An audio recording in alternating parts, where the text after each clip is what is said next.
নমস্কাৰ স্বাগতম এটিৰ বাতৰিলৈ ষ্টুডিঅ'ত মই প্ৰাঞ্জল গৌৰৱ গগৈৰ পত্নী এলিজাবেথ কোলবাৰ্নৰ পাকিস্তান লিংকৰ তদন্ত কৰিবলৈ পুনৰ দিল্লীলৈ যাব তদন্তকাৰী বিষয়াৰ দল তদন্তকাৰী বিষয়াৰ দলে সংগ্ৰহ কৰিছে এলিজাবেথ আৰু আন লোকৰ পাছপোৰ্ট আৰু অনুপ্ৰৱেশৰ তথ্য এছআইটিৰ প্ৰশ্নৰ সন্মুখীন হ'ব পাৰে সাংসদ গৌৰৱ গগৈ আৰু এলিজাবেথ কোলবাৰ্ন ইতিমধ্যে জেলাৰ সন্মুখীন হোৱাসকলে কিছু ক্ষেত্ৰত এছআইটিক সহযোগিতা কৰিছে যদিও এতিয়াও বহু তথ্য হোৱা নাই উদ্ধাৰ গৌৰৱ পত্নী এলিজাবেথ পাকিস্তান যোৱাৰ প্ৰমাণ লাভ কৰিছে তদন্তকাৰী দলটোৱে আলী তাকিৰ শেখে ভাৰতৰ ভিন্ন প্ৰান্তত বৈঠক কৰাৰ ভিডিঅ' লাভ কৰিছে এছআইটিয়ে আৰু কিছু নথিপত্ৰ লাভ কৰিলে তদন্তকাৰী দলটোৱে দাখিল কৰিব প্ৰতিবেদন আমাৰ সতীৰ্থ সাংবাদিক বিৰেঞ্চি ডেকা আছে ফুল লাইনত বিৰেঞ্চি এছআইটিয়ে এতিয়া তীব্ৰগতিত অভিযান আৰম্ভ কৰি দিছে নিশ্চয় প্ৰাঞ্জল যে আচলতে এছআইটিৰ যি গৌৰৱ গগৈ পত্নীৰ যি আচলতে পাকিস্তান লিংক সেই সন্দৰ্ভত যি এছআইটি গঠন কৰা হৈছিল সেই এছআইটি আচলতে শেষ পৰ্যায়ত তদন্ত শেষ পৰ্যায়ত যি উপনীত হৈছেহি আৰু তদন্তৰ যি প্ৰতিবেদন সেই প্ৰতিবেদন দাখিল কৰাৰ পূৰ্বে চৰকাৰক দাখিল কৰাৰ পূৰ্বে তৃতীয়বাৰৰ কাৰণে দিল্লীলৈ যাব তদন্তকাৰী বিষয়া ৰজি কলিতা আৰু তাত গৈ আৰু কেইবাগৰাকী বিষয়ববীয়াক আচলতে তেওঁ সোধা পোছা কৰিবলৈ বাকী আছে বুলি যিহেতু এটা সূত্ৰত প্ৰকাশ কৰিছে যে যিহেতু প্ৰথমবাৰ যাওঁতে যিগৰাকী নুপুৰ বৰুৱা যি ব্ৰিটিছ দূতাবাসৰ কৰ্মচাৰী তেওঁ অনিৰ্বাণ গাংগুলীকে ধৰি কেইবাজন বিশেষ ব্যক্তিক তেওঁ সোধা পোছা কৰিছিল দ্বিতীয়বাৰ যেতিয়া গৈছিল সেইখিনি সময়ত যিগৰাকী পৰিৱেশবিদ মিহিৰ ভাটক আহমেদাবাদৰ তেওঁৰ বাসগৃহত গৈ জেৰা কৰিছিল আৰু পৰৱৰ্তী সময়ত আহি মুখ্যমন্ত্ৰী টেবুলৰ সেই সকলো তথ্য পাতি তেওঁলোকে যোগান ধৰিছিল আৰু যিখিনি সময়ত আলী তাকিৰ শেখ আহি ভাৰতত বিভিন্ন ঠাইত মিটিং কৰিছিল সেই মিটিঙৰ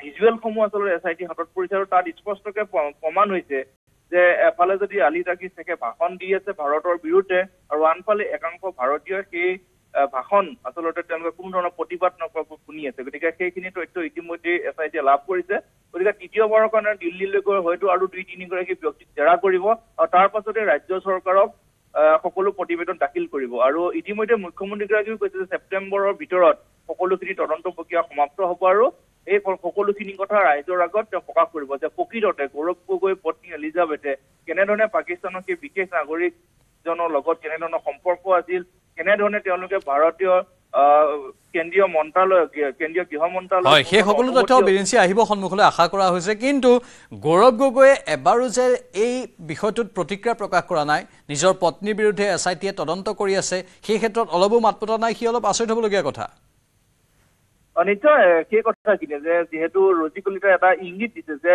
যিসকল ব্যক্তি তেওঁলোকৰ সুৱে থাকি সেইখিনি সময়ত আলী তাকিৰ শেখ ভাৰতলৈ অহাৰ ক্ষেত্ৰত সহায় কৰিছিল সেইসকল ব্যক্তিক সোধা পোছা কৰাৰ অন্তত হয়তো খুব কম দিনৰ ভিতৰতে গৌৰৱ গগৈ বা তেওঁৰ পত্নীক কিছু প্ৰশ্ন তেওঁলোকে উত্থাপন কৰিব বুলি যিহেতু তেওঁ তদন্তকাৰী বিষয়াগৰাকী জানিবলৈ দিছে তেওঁলোকৰ সন্মুখত কেইটামান প্ৰশ্ন ৰাখিব সেই প্ৰশ্নকেইটাৰ উত্তৰ কি ধৰণে তেওঁলোকে দিয়ে সেইখিনি যথেষ্ট তাৎপৰ্যপূৰ্ণ বিষয় হ'ব এই মুহূৰ্তলৈকে যিহেতু গৌৰৱ গগৈ কোনো ধৰণৰ মন্তব্য কৰা নাই মুখ্যমন্ত্ৰীগৰাকীয়ে বাৰে বাৰে তেওঁক সেই কথাখিনি কৈছে কি পাইছে এছআইটিয়ে সেই সকলোখিনি কথা কৈছে কিন্তু তাৰ বিপৰীতে গৌৰৱ গগৈ কিন্তু এই মুহূৰ্তলৈকে নিমাত হৈ আছে গতিকে হয়তো তদন্তকাৰী বিষয়ে যেতিয়া তেওঁলোক সেই প্ৰশ্নসমূহ তেওঁলোকৰ সন্মুখত দাঙি ধৰিব তেতিয়া তেওঁলোকে এইসমূহ প্ৰশ্ন কি উত্তৰ দিয়ে সেই কথাখিনি কিন্তু যথেষ্ট এই মুহূৰ্তত তাৎপৰ্যপূৰ্ণ হ'ব ধন্যবাদ বিৰেঞ্চি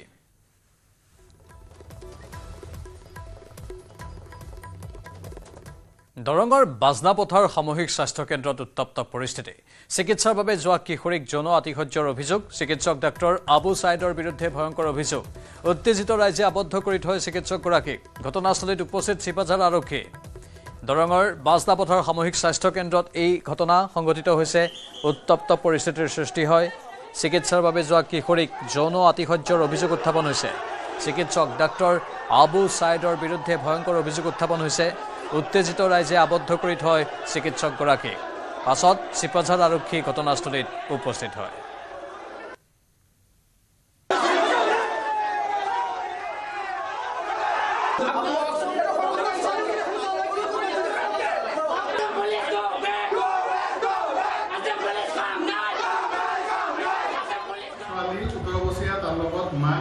আৰু পেহীয়ে ক'ব পাৰে তিনিজন মোৰ চেম্বাৰত একেলগতে ঘুমাইছিলোঁ ঘুমাই কিনে মোক ক'লে ইমানখিনি বিষ আছে মই কি কৰিলোঁ ষ্টেটতো গৈ মই ডাইৰেক্ট টাচ নকৰি ষ্টেটলৈ মই চাইছিলোঁ যে কি হৈছে পিছত যেতিয়া ইমানখিনি দেখা হ'ল মাকে লগতে মোক ক'লে যে মোৰ প্ৰেছাৰটো অলপ চাই দিয়ক পিছত মাকৰ প্ৰেছাৰটো মই চালোঁ পিছত আৰু এজন আছিলে তেখেতেও ক'লে নাই মোৰ প্ৰেছাৰটো চাই দিয়ক মই তেখেতৰ প্ৰেছাৰটো চালোঁ পিছত মাকে ক'লে যে ছোৱালীটোৰ প্ৰেছাৰটো অলপ চাই দিয়ক মই চাইছোঁ তেতিয়া মাকে মোক কমপ্লেইন কৰিলে যে ইয়াত বিষ আছে মোৰ কঁকালতো বিষ মই কৈছোঁ এটা টিকেট কৰক মই কেইটামান ঔষধ লিখি দিম কি কৰিলে ইয়াত প্ৰেছাৰ চাওঁতে আৰু দুজনে তাতে ওলাই গ'ল তেতিয়াই ছোৱালীটো মোক ক'লে মোৰ কঁকালৰ বিষ মোৰ কঁকালতো বিষাই থাকে মই উঠিব নোৱাৰোঁ মই ছোৱালীজনীক থিয় কৰালোঁ বেলেগফালে থিয় কৰাই মই এটা হাত তাৰ চোল্ডাৰৰ ওপৰত আৰু এটা হাতেৰে মই তাৰ কঁকালটো এইটো চাইছোঁ গাঁঠিকেইটা চাইছোঁ এইখিনি সময়ত তাৰপিছত মই মেডিচিনকেইটা লিখি ওলাই দিছোঁ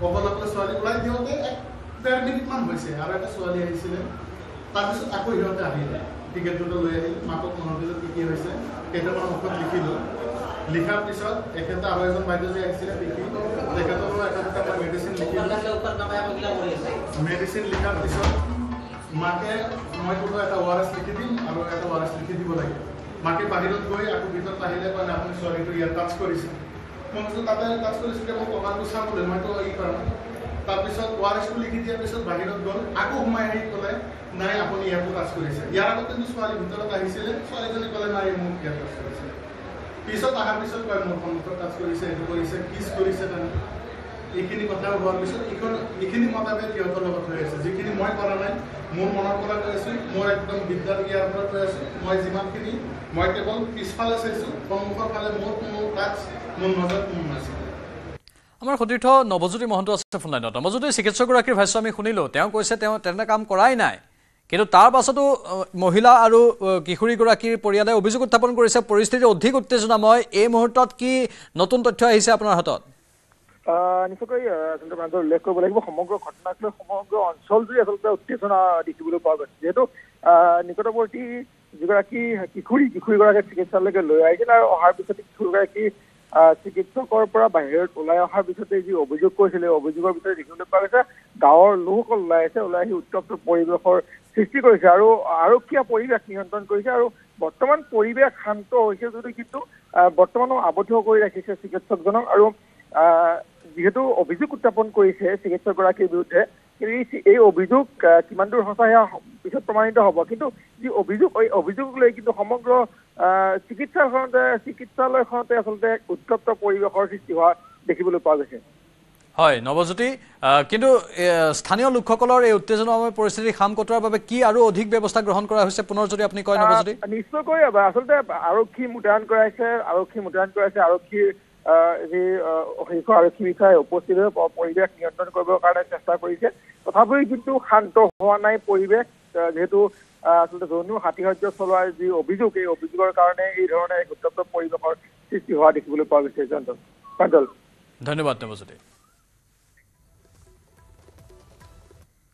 দুধনৈৰ এখন বিদ্যালয়ত বিধ্বংসী অগ্নিকাণ্ড দহেলা মধ্য ইংৰাজী বিদ্যালয়ত লাগে জুই বিদ্যালয়ৰ কাৰ্যালয় 3টা শ্ৰেণী কোঠা ভস্মীভূত নিমিষতে ছাই হৈ পৰে বিদ্যালয়খনৰ সকলো আচবাব অগ্নি নিৰ্বাপক বাহিনীয়ে চলাই জুই নিৰ্বাপনৰ চেষ্টা অগ্নিকাণ্ডৰ সূত্ৰপাতৰ কাৰণ এই পৰ্যন্ত পোহৰলৈ অহা নাই এই ঘটনাত দুধনৈৰ এখন বিদ্যালয়ত বিধ্বংসী অগ্নিকাণ্ড দহেলা মধ্য ইংৰাজী বিদ্যালয়ত লাগে জুই বিদ্যালয়ৰ কাৰ্যালয় 3টা শ্ৰেণী কোঠা ভস্মীভূত নিমিষতে ছাই হৈ পৰে বিদ্যালয়খনৰ সকলো আচবাব মানে জুই লাগিল মানে আচলতে কোনো গম পোৱা নাই জুই লগাটো যেহেতু মানুহখিনি গোটেই স্কুলটো ছুটি হৈছে ইতিমধ্যে ছুটি হোৱাৰ পিছত কি মানুহখিনি ওচৰৰ মানুহখিনি দেখা পাব লাগিছে কিবা অলপ জুই আছে কি জুই আছে চাওঁতে আছে এনেকৈ লাগিল মানে দপদপকৈ জুই মানে কাঠৰ ঘৰ আছিলে আমাৰ স্কুলটো দহেলা এম ই স্কুল আছিল 60 দহেলা এম ই স্কুল আছিল গতিকে অনুমান এনে কৰিছোঁ যিহেতু কাৰেণ্ট আছে স্কুলত আমি ৰাইজে অনুমান কৰিছোঁ কাৰেণ্টৰ পৰা সম্ভৱ লাগিছে এতিয়া ইয়াত 6, 7, 8 হয় ইয়াতে কাৰ্যালয়টো আছে আপাৰ প্ৰাইমাৰী কাৰ্যালয়টো ইয়াতে আছে কাগজ পাতি আছে কিছু সংখ্যক গৈছে আৰু কিছু আমি ইতিমধ্যে ৰাইজে উদ্ধাৰ কৰা হৈছে ডেস্কখিনি তাতে যিখিনি আছে গোটেইখিনি শেষ হৈ গৈছে আহত একো হোৱা নাই মানুহখিনি উদ্ধাৰৰ কাৰণে চেষ্টা কৰি আছে গোটেইখিনি বস্তু আমাৰ সতীৰ্থ অৰূপ নাথ ফোন লাইনত আছে অৰূপ শ্বৰ্ট চাৰ্কিট হ'ব পাৰে বুলি সন্দেহ কৰা হৈছে নহয় জানো প্ৰাঞ্জল, মই এই মুহূৰ্তত এই ঘটনাস্থলীতে উপস্থিত আছো। কিছু সময় পূৰ্বে অগ্নিনিৰ্বাপক বাহিনীৰ এখন বাহন ইয়াতে আহি উপস্থিত হৈছে আৰু বাহনখনে আচলতে জুই নিৰ্বাপন কৰিবলৈ সক্ষম হৈছে। যদিও দুটাকৈ যি ষষ্ঠ আৰু সপ্তম শ্ৰেণীৰ যি শ্ৰেণী কোঠা আছিলে সম্পূৰ্ণকৈ ভস্মীভূত হৈছে, দুটাকৈ কাৰ্যালয় আছিলে সম্পূৰ্ণকৈ ভস্মীভূত হৈছে। অৰ্থাৎ দহেলা ইংৰাজী মধ্য ইংৰাজী বিদ্যালয় যিখন আছিলে সম্পূৰ্ণৰূপে ইতিমধ্যে ভস্মীভূত হৈ পৰিছে। আৰু অকল ভস্মীভূত হোৱাই নহয় প্ৰাঞ্জল, গোটেই বাসগৃহত গোটেই গৃহটো আচলতে ভাঙি পৰিছে আৰু সম্পূৰ্ণৰূপে গোটেই ভস্মীভূত হৈ পেলাই গোটেই গৃহটো ভাঙি পৰিছে। আৰু অগ্নিনিৰ্বাপক বাহিনীয়ে যদিও বা জুই নিৰ্বাপন কৰিছে, আচলতে আৰু এটা স্কুল আছিলে, বিদ্যালয় এখন আছিলে, সেইখন বিদ্যালয়লৈ যাতে জুই সম্প্ৰসাৰণ হ'ব নোৱাৰে তাৰ কাৰণে চেষ্টা কৰিছে। জনবসতি এটা এলেকা, তাতো যাতে লোকসকলক বা ঘৰত যাতে এই জুই সংক্ৰমণ হ'ব নোৱাৰে তাৰ কাৰণে ব্যৱস্থা অগ্নিনিৰ্বাপক বাহিনীয়ে কৰিছে। কিন্তু কথাটো হ'ল যে প্ৰায় 8 লক্ষাধিক টকাৰ যি সা সামগ্ৰী সেয়া ভস্মীভূত হোৱা বুলি ইতিমধ্যে আমি খবৰ লাভ কৰিছো। কিছু সময় পূৰ্বে প্ৰধান শিক্ষকগৰাকী এই স্থানত আহি উপস্থিত হৈছে, দুধনৈ আৰক্ষীৰ দল এটা ইয়াতে আহি উপস্থিত হৈছে আৰু শ্বৰ্ট চাৰ্কিটৰ ফলতে আচলতে এই গোটেই ঘটনাটো সংঘটিত হোৱাৰ কাৰণে প্ৰাথমিক যি তদন্তত সেয়া পোহৰলৈ আহিছে। অৰ্থাৎ তদন্ত কৰিলে নিশ্চয়কৈ এয়া যি প্ৰকৃত তথ্য সেয়া পোহৰলৈ আহিব প্ৰাঞ্জল। এটা আচলতে ভাল খবৰ বুলি ক'ব লাগিব, যদিও জুই লাগি পেলাই এটা স্কুল ধ্বংস হৈ গ'ল, কিন্তু ছুটি হৈছিলে বুলি কৈছিলে। ছাত্ৰ ছাত্ৰী শিক্ষক কোনেও নাছিলে, কাৰণ প্ৰায় আধা ঘণ্টা পূৰ্বে এই ঘটনাটো সংঘটিত হৈছে আৰু তাৰ কাৰণে আচলতে শিক্ষক শিক্ষয়িত্ৰী বা যি ছাত্ৰ ছাত্ৰী কোনো নাছিলে। তাৰ কাৰণে সৌভাগ্যক্ৰমে আচলতে বহু সংখ্যক লোক আচলতে মৃত্যুমুখৰ পৰা বাচি আহিছে বুলি ক'লে ভুল কোৱা নহ'ব। এই মুহূৰ্তত গোটেই গাঁওখনত আচলতে এই গোটেই প্ৰতিক্ৰিয়া সৃষ্টি হৈছে। গোটেই গাঁওবাসী আহি পেলাই স্কুলখনত জমা হৈছে। প্ৰথম অৱস্থাত অগ্নিনিৰ্বাপক বাহিনী উপস্থিত নহওঁতে ৰাইজে নিজাববীয়াকৈ জুই নিৰ্বাপনৰ চেষ্টা চলাইছিলে কিন্তু জুইৰ যি আচলতে লেলিহান শিখাই মুহূৰ্ততে গোটেই বিদ্যালয়খন কিছু সময় প্ৰায় 10 পৰা 15 মিনিটৰ ভিতৰতে গোটেই বিদ্যালয়খন জ্বলি ছাৰখাৰ কৰি থৈ গ'ল, জ্বলি পুৰি শেষ হৈ গ'ল। প্ৰাঞ্জল, ধন্যবাদ।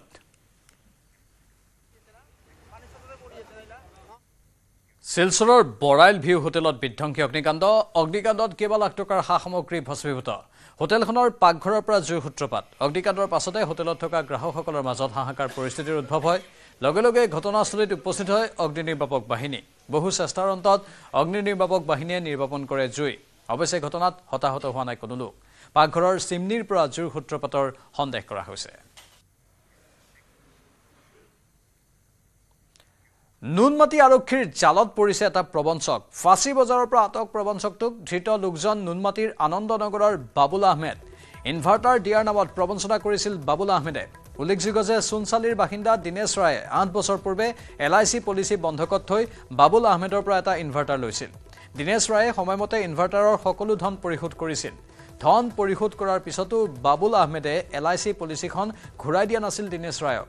পলিচিখন গতাই দিবলৈ দীনেশ ৰায়ে কেইবাবাৰো অনুৰোধ কৰাত বাবুল আহমেদে পলিচিখন আজি দিম কালি দিম বুলি কৈ প্ৰবঞ্চনা কৰি আছিল। পিছত দীনেশ ৰায়ে LIC কাৰ্যালয়ত যোগাযোগ কৰি বাবুল আহমেদে LICৰ পলিচিৰ পৰা 90,000 টকা উলিওৱা বুলি পোহৰলৈ আহে। এই ঘটনা সন্দৰ্ভত দীনেশ ৰায়ে নুনমাটি থানাত এজাহাৰ দাখিল কৰে। এজাহাৰৰ ভিত্তিত নুনমাটি আৰক্ষীয়ে প্ৰবঞ্চক বাবুল আহমেদক আটক কৰি জেৰা অব্যাহত ৰাখিছে।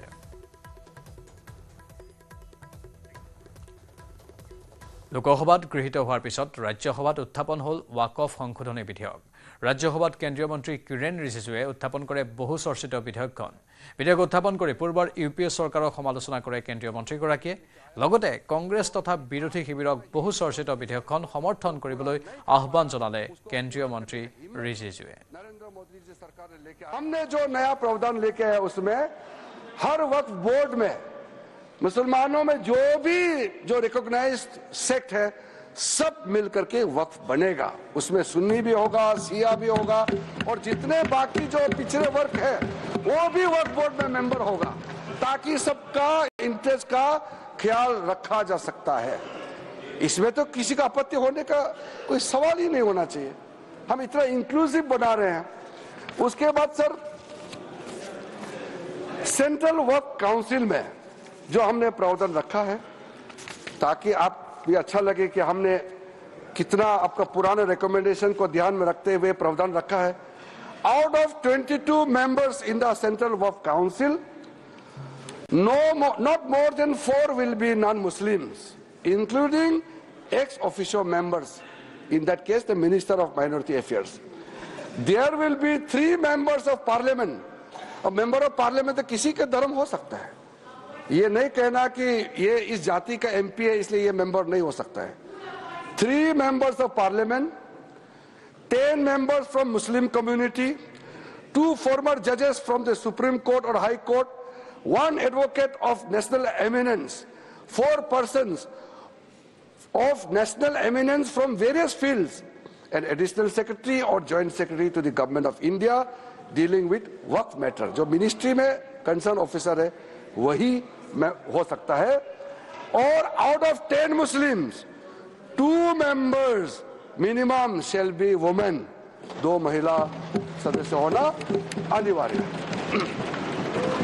State work boards में out of 11 members, not more than 3 will be non-Muslims. कल किसी ने कहा कि नॉन मुस्लिम मेजोरिटी हो जाए, सवाल ही पैदा नहीं होता है.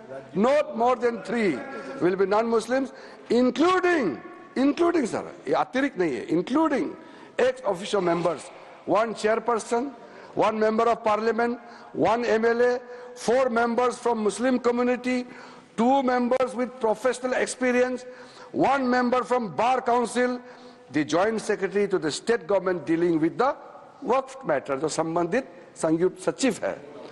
Out of 4 Muslim members 2 shall be women.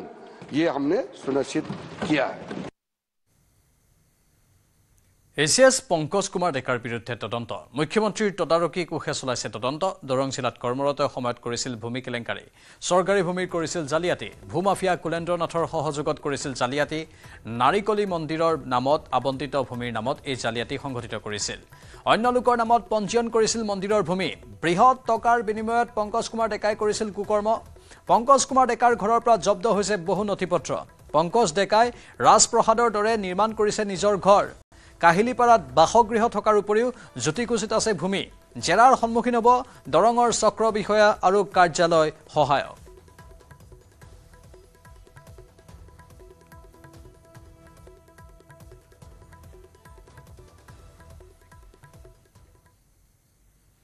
মেঘালয়ৰ মাওলাইত বিধ্বংসী অগ্নিকাণ্ড. মাওলাইৰ জনজাতীয় গৱেষণা প্ৰতিষ্ঠান কলা আৰু সাংস্কৃতিক কাৰ্যালয় চৌহদৰ এটা ঘৰত অগ্নিকাণ্ড. এই অগ্নিকাণ্ডত কেইবাটাও চিলিণ্ডাৰ বিস্ফোৰিত হৈ ভয়াৱহ পৰিস্থিতিৰ সৃষ্টি হয়.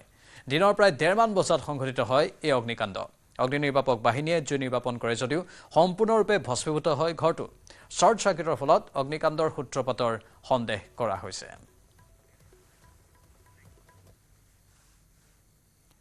ৰাজ্যত 2টা পৰ্যায়ত অনুষ্ঠিত হ'ব পঞ্চায়ত নিৰ্বাচন. দৰং জিলাৰ 3টা বিধানসভা সমষ্টি, মঙলদৈ, চিপাঝাৰ, দলগাঁৱৰ 12টা জিলা পৰিষদ আৰু 75টা গাঁও পঞ্চায়তত নিৰ্বাচন অনুষ্ঠিত হ'ব. কি বিচাৰিছে সাধাৰণ ভোটাৰে? কেনে ধৰণৰ প্ৰাৰ্থী হোৱাটো বিচাৰিছে গাঁৱৰ লোকসকলে? পঞ্চায়তৰ কি আশা প্ৰত্যাশা গাঁৱৰ ৰাইজৰ? চপাই জিলা পৰিষদৰ অধীনৰ ৰামহৰি গাঁও পঞ্চায়তত ৰাইজে এগৰাকী ভাল প্ৰাৰ্থী হোৱাটো বিচাৰিছে. অধিক জনাব সাংবাদিক নৱজ্যোতি মহন্তই. আমি উপস্থিত হৈছোঁ দৰং জিলাৰ চপাই জিলা পৰিষদৰ অন্তৰ্গত ৰামহৰি গাঁও পঞ্চায়তৰ ৰামহৰি গাঁৱত. আৰু এই ৰামহৰি গাঁৱৰ যথেষ্ট লোক আছে, গাঁৱৰ মহিলাসকল আছে, জ্যেষ্ঠ লোক আছে, বিশিষ্ট লোক আছে. আমি কথা পাতিবলৈ চেষ্টা কৰিম. প্ৰথমতে উল্লেখ কৰিব লাগিব যে 2টা পৰ্যায়ত যিহেতু পঞ্চায়ত নিৰ্বাচন অনুষ্ঠিত হ'ব, দ্বিতীয় পৰ্যায়ত নামনি অসমত পঞ্চায়ত নিৰ্বাচন অনুষ্ঠিত হ'ব. আৰু ইয়াৰ ভিতৰত দৰং জিলাৰ যিহেতু কৈছোঁৱেই যে 75টা পঞ্চায়ত আৰু 12টাকৈ জিলা পৰিষদত নিৰ্বাচন অনুষ্ঠিত হ'ব. আমি জানিবলৈ চেষ্টা কৰিম মহিলাসকলৰ পৰা কি বিচাৰিছে এইবাৰ পঞ্চায়ত নিৰ্বাচনৰ পিছত. আপোনাৰ ওচৰলৈ আহিছোঁ, নিৰ্বাচন আহি পালে কি বিচাৰিছে, কি ধৰণে আশা কৰিছে এইবাৰ? আমি এনেকুৱা এজন প্ৰাৰ্থী বিচাৰিছোঁ. আমাৰ গাঁওখনত বহুত অভাৱ অনাটন বহুত পিছ পৰি আছে চব ক্ষেত্ৰৰে পৰা. গতিকে আমি এনেকুৱা এজন প্ৰাৰ্থী বিচাৰোঁ যাতে আমাৰ যিবিলাক আমি ধৰক পাবলগীয়া উপযোগ্য হয়, অৰুণোদয়ৰ পৰাই হওক বা ঘৰ দুৱাৰ যিকোনো ক্ষেত্ৰতে হওক, গোটেইখিনি ক্ষেত্ৰতে যাতে আমাক আগবঢ়াই লৈ যাব পাৰে. ৰাস্তা পদূলিও আমাৰ বহুত বেয়া, ৰাস্তা পদূলিখিনিও যাতে আমাক ভাল কৰি দিয়ে. আমি তেনেকুৱা এজন বিবেচনা কৰিব পৰা প্ৰাৰ্থী বিচাৰোঁ, এজন ভাল প্ৰতিনিধি বিচাৰে. যিহেতু বিগত সময়ত আপোনালোকৰ পঞ্চায়তত কিবা কাম হৈছিল নে নাই? কাম হৈছিল, তথাপিতো আমাৰ গাঁওখন অলপ বেছিয়ে পিছপৰা হয়. এতিয়া দেখিবলৈ পাইছে আপুনি যিখিনি বাহিৰৰ ৰাস্তা সেইখিনিয়ে ইটা পাই দিয়া, অলপ ভিতৰৰ চাইডৰখিনি বেয়ায়ে, বহুত বেয়া. যেতিয়া বাৰিষা সময়ত যাব নোৱাৰি সেনেকুৱা.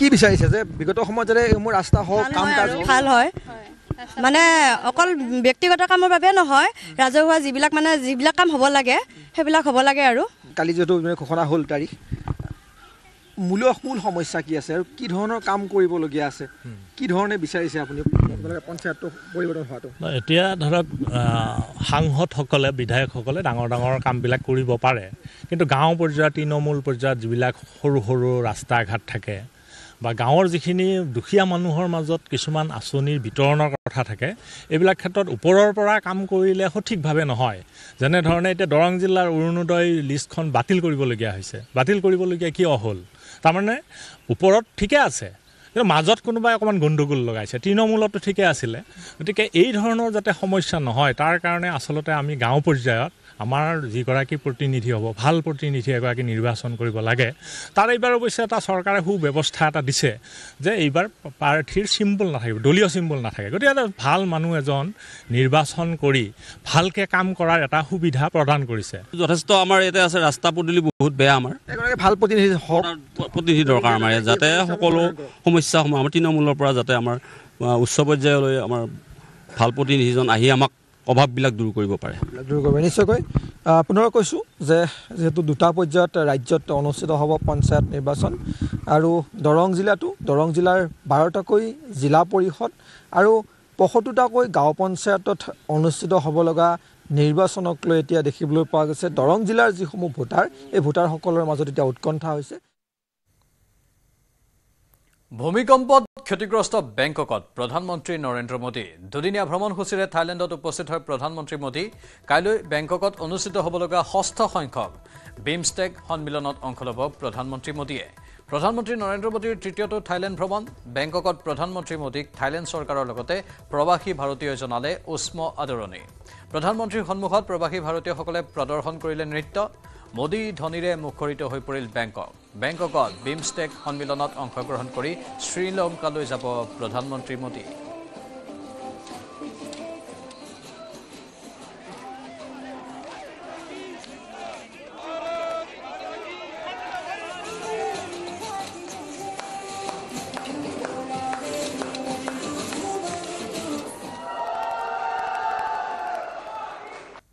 I'm really had a great honor to have met the Prime Minister Modi, who is from India. And today we welcome him to Thailand to visit, beautiful countries here. As he was presenting the BIMSTEC meeting, and we have seen the mixture of Thai and Indian culture in the dancing of Khon, Ramakian, which is, was very beautiful and well danced. And I hope that the Prime Minister Modi will have the nice time and a great time in Thailand. आदरणीय मोदी जी का Thailand में बहुत बहुत स्वागत है हम बहुत उत्साहित हैं मोदी जी को देख करके और मोदी जी इसी तरह से भारत को आगे बढ़ाते रहें और दो देशों के बीच जो मैत्री सूत्र है वो मोदी जी की वजह से बहुत आगे तक जाएगा पूरा विश्व जो उनकी भावना है विश्व बंधुत्व की भावना वो जल्दी ही कारागार होगी और भारत जल्दी ही विश्वगुरु बनेगा বাতৰি এইখিনিতে সময় হৈছে চমু বাণিজ্যিক বিৰতিৰ